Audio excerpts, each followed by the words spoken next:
Greetings to all my fellow watch enthusiasts on YouTube and Facebook and wherever else this video will be seen and shared. Saloon Driver once again. It is now time to do my State of the Collection non-Zelos edition. Back in October, I had already done my Zelos State of the Collections. I think we topped out at 40, 39, 40, something like that. Anyway, still around 40, 41 in there. But now I'm going to do the non-Zelos. I'm going to split that into 3 videos as well. This video is going to be all my Quartz and or digital watches. You can see them right there. Or actually, in the case of these two, electric. The next video will be, I'm not going to divide them into class of watch. I'm just going to go A through M, manufacturer A through M, and then N through Z in the third video. And however many watches are in each video is however many watches are in each video. Now, if it gets to be too many of A through M, maybe I'll cut that back to like A through whatever, but we'll see what happens there. But this is the Quartz video. As you can see, I have a good number of daily driver watches, however you want to classify them. Some really nice pieces, watches I wear all the time. On my wrist, you will see I'm wearing Genesis Zelos #1, my Hammerhead first generation bronze meteorite dial, and I put it on the new Zelos bronze bracelet, and as you can see, they're patinaing well. Very comfortable watch, even with the heavier bracelet. So let's start real quick. We'll just go across and across, and we'll be done. So first one that obviously doesn't fit in there right now is this round GShock. My only round GShock that I own. Bought it recently. You've seen this video already. You've pretty much seen all the videos on all these watches by now. There are detailed videos on every watch in here. If you want more detail on them, please search for the video and find it. This is my round GShock, my only one. It's an analog digital, or as we say, ani-digi. It is in a beautiful blue colorway with orange on the underside, hence my favorite color combination of orange and blue. Has the orange analog hands, blue and orange indices. And when you hit the light, which I believe is it that one? Yeah. You can see it lights up in orange down there at the bottom. And in the dark, it's pretty bright. So this I refer to as my Gator GShock.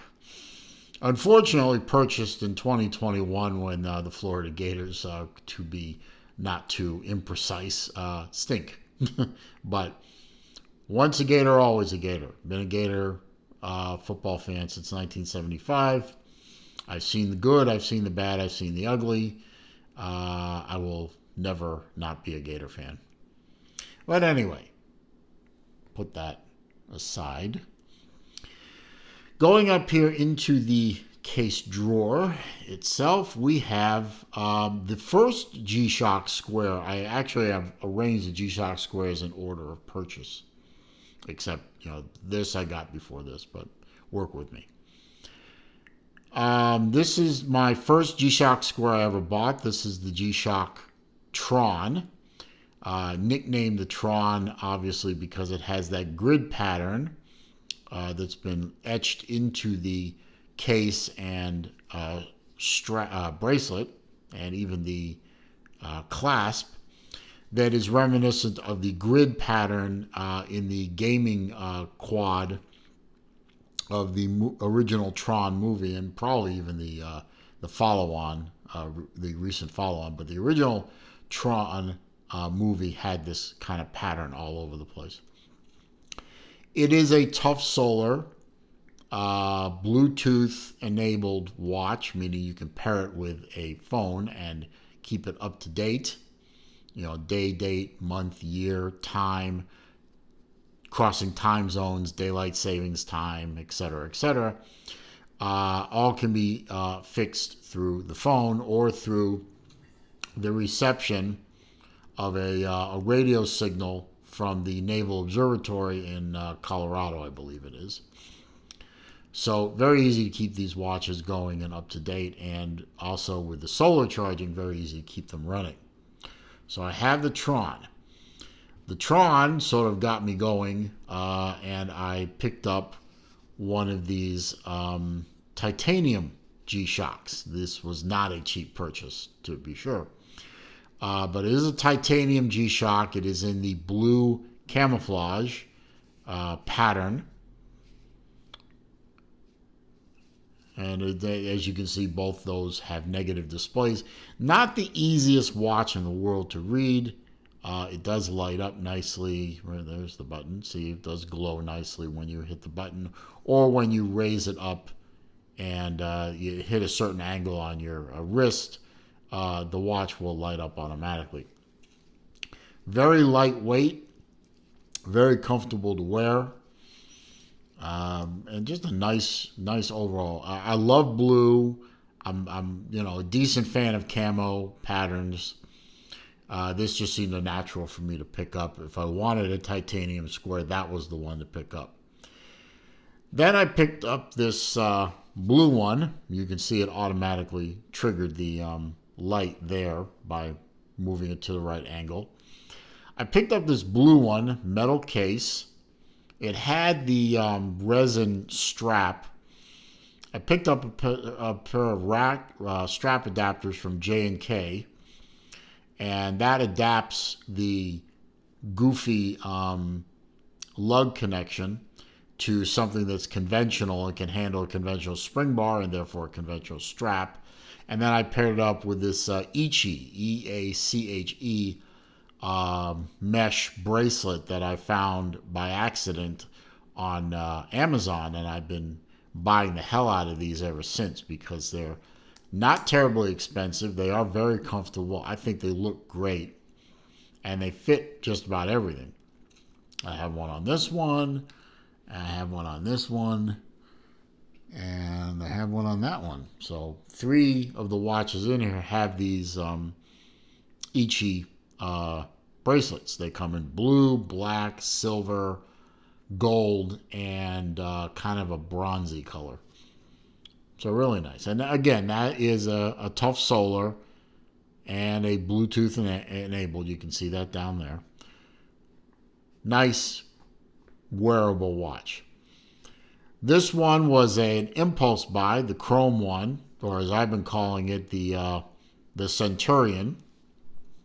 GShock Centurion, because it gives me a Battlestar Galactica, especially the original one from the 70s. It gives me a Battlestar Galactica vibe because of the chrome all over, a little black highlights there on the face. Again, it does light the display either that way or if you move your wrist into a certain angle, which of course this thing is not going to do for me on camera because reasons. But this has a positive display, makes it a lot easier for me to read. And this was an impulse buy. I saw this at a watch/jewelry store in Tampa while I was up there doing something else, and saw it there originally. And I said, oh, I've been looking at those for a while. I've got to come back here in a week, and if it's still there, I'll buy it. And it was still there, and I did buy it. They also had one of those there too, but I ended up buying this from a watch buddy. But I love this watch. I actually wear this watch when I go out walking a lot because it feels good on the wrist. Then I've got the Tokyo Nights or Tokyo Sunset, or there are a couple different nicknames for this watch.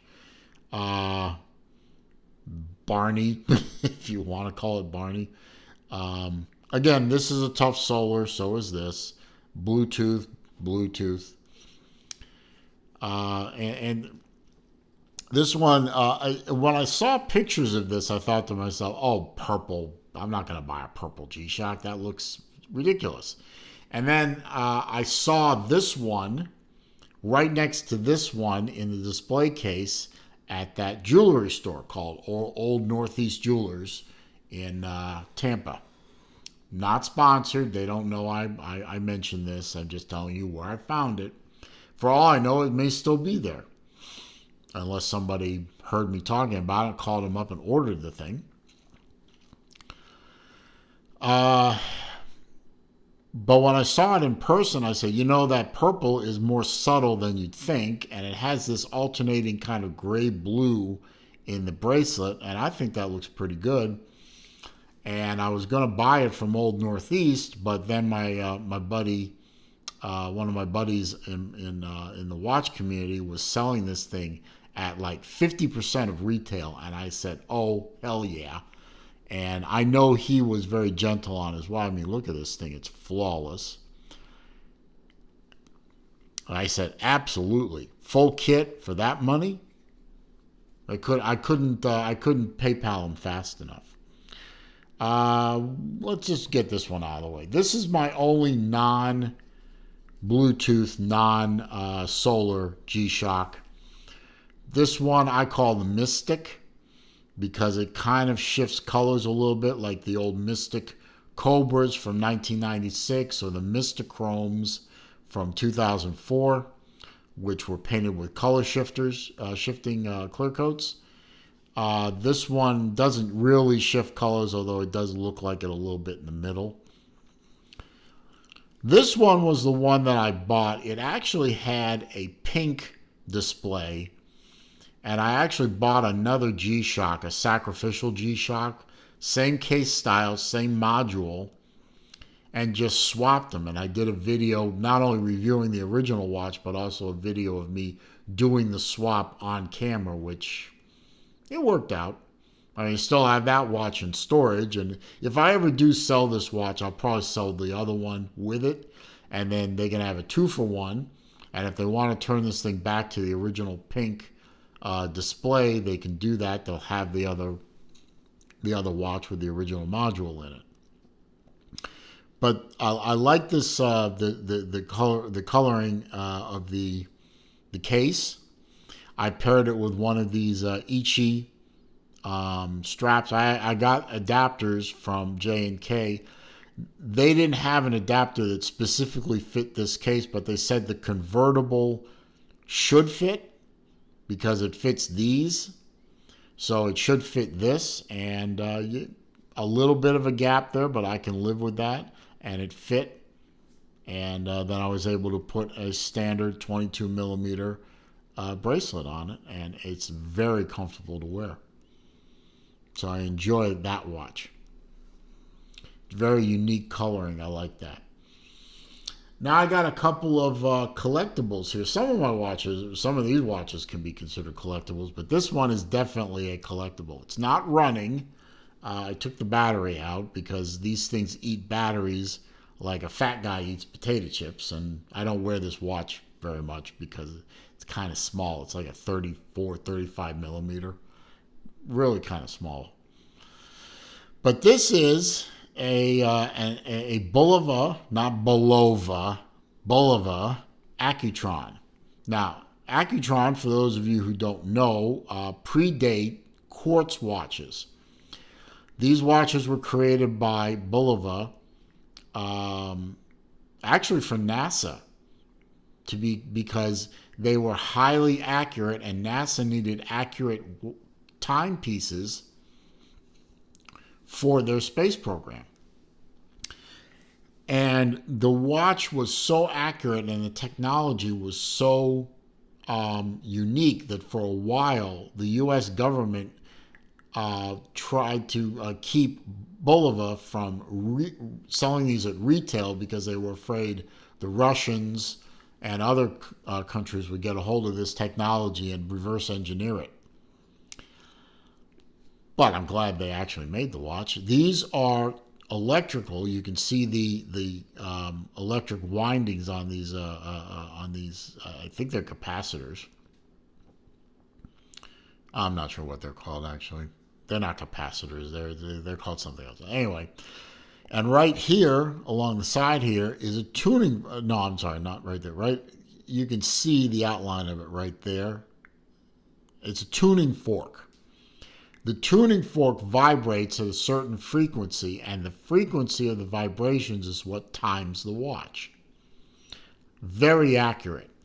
As a matter of fact, the railroads, and this is a railroad version, I'll get to this in a minute, the railroads in the U.S. and elsewhere used these watches to keep the trains running on time because they were highly accurate. And this is what's known as a space view. You can, because obviously you can see the internals of the watch. This watch is from the first year of production of the Accutron, 1961. This watch is actually older than me. This watch is actually right now 60 years old. It does run. It runs beautifully, but as I said, it eats battery, and I'm constantly having to change batteries. So I don't wear it much, if at all, so I took the battery out.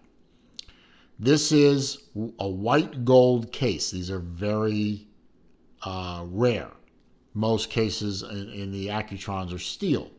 They did make 14 karat gold. They also made gold filled, but the 14 karat white golds were not very common. So that's the oldest watch in my collection. Now this one is also an Accutron. Same case as this one, what they call the alpha case or the 214 case, and I'll show you real quick. The crown is actually right here. You flip this lever up, and that's how you set the watch. And then you put it down, and then you push. In the earlier ones, you push it in so that, here, let me show you on this one real quick, because it actually pops.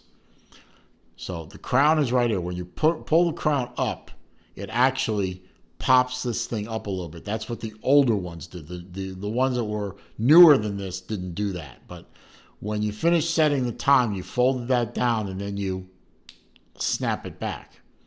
Battery goes here. So the thing about this watch is this watch was actually custom made for me by a gentleman named Bob Piker and I believe his website is bobpiker.net. He specializes in restoration and repair and selling of Accutrons. That's all he does. And I said I would really like a railroad watch, but in 14 karat gold case. They said they didn't do that. I said, well, can you do that? And he said, well, I have an alpha case lying around, 14 karat gold case, which you can see right there. I was going to use it for something else, but I'll build you a watch. He built me a watch. It's got blued hands. It's got the railroad approved watch face. Accutron, Bulova Accutron alligator strap. It's a beautiful watch. And I think the only one like it around, but maybe he's built other ones, but I don't know. So, nice old vintage watches. I don't wear them, but I like to have them around because reasons. No. Why not be a watch collector and have a couple of vintage pieces that you can't wear? Now, this is a Dan Henry Quartz chronograph. This watch was given to me for Hanukkah / Christmas by my buddy Uncle Lou. Uncle Lou is a he is a college football fanatic. I mean, he is the fanatic's fanatic. He is a Georgia fan. I'm a Florida fan. But he has helped me with growing my channel, and he's given me good advice. We, you know, we're good. We're good buddies, and he is a good dude. And the person behind the Uncle Lou persona is really a nice guy, but the Uncle Lou persona is like turned up to 12. I mean, he is a fanatic's fanatic, but he's a good guy. And I helped him out with a few things, and he's helped me out with a few things. And one day, and for Christmas last year, or Hanukkah in my case, he sent me a Dan Henry Quartz chronograph in the orange and blue motif. Well, it's mostly blue, but you can see a lot of the indices are orange. The details are orange. The chrono second hand is orange. And I joke with him that it must have hurt him to buy this thing. But I appreciate him doing that. And it's a good watch, and I do wear it. And finally, in this group is a one-of-one watch. This is the only one like it in the world. And I'll tell you why. This is a Comet.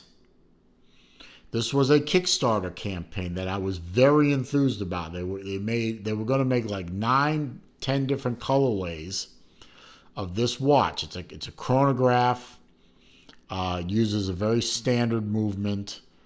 It's a nice watch. It wears well. It was relatively inexpensive. It was going to be a Kickstarter campaign. If you're not aware of what Kickstarter is, it's basically a crowdfunding campaign. Somebody comes with an idea, they put a Kickstarter or an Indiegogo campaign together. You fund the campaign. If the campaign funds successfully, the good and or service is then produced and provided. In this case, it was this chronograph watch, and I was particularly interested in this colorway because it's that light blue with the orange, which is, if you know auto racing, it's the famous Gulf oil racing colors, which I love that color scheme. I love it a lot. And I was very enthused. I was actually backer number 1 on this campaign. Unfortunately, it didn't fund. It got to about 55% and then died. And it didn't fund. This was one of the 2 prototypes he had that he was passing around to journalists and reviewers. And I begged him. Well, beg is a strong word, but I asked him a lot to buy this watch. And about 3 months after the campaign had failed, it was right around New Year's of that year. I think it was New Year's 2018 going into 2019. I pitched him one last time. I said, please, I want the watch. Here's my offer. Please sell me the watch. And he came back, okay. Sold me the watch. Now, it had a black leather strap on it. I've since paired it with one of these Ichi mesh strap. By the way, the Ichi thing, not sponsored. They don't know. But I'm enthusiastic about the strap or bracelet, so I mention it a lot because I think it's a nice piece. And he relented and he sold it to me. And later, a few months later, I ended up buying the one and only case that he was going to use to sell these things. And I've done a video on that and the watch. You go take a look at that case. That case was crazy. And it's fantastic. And I have the only one in existence. I have the only case in existence. And I have one of the 2 prototypes. This is the only one in this colorway. So this one is a cherished watch in my collection. And I do wear it, and it is a great wearing watch. So that's it. That is all my Quartz watches. Every one of them. Now, I'm going to get to work on the A through M, or A through whatever, if A through M is too big and N through Z is too small. But I'll figure that out later. I'm going to get to work on those videos. But for now, I hope you enjoyed this video. Found it entertaining, informative, and useful. If you did, don't forget to click that thumbs up button for me. That does help the channel. Comments, questions, suggestions down below. I do read them all. I do respond to them all. However, If you're going to troll me, you're going to get nasty, or you're going to leave links to bad places on the internet, I will delete those comments and I will block the commenter. If you're new to the channel, I do welcome you to the channel. I'm glad you're here. I'm glad that you found the place. I hope you take the opportunity to watch many of my videos. All I ask in return for all this entertainment and quality video work is click that red subscribe button, please.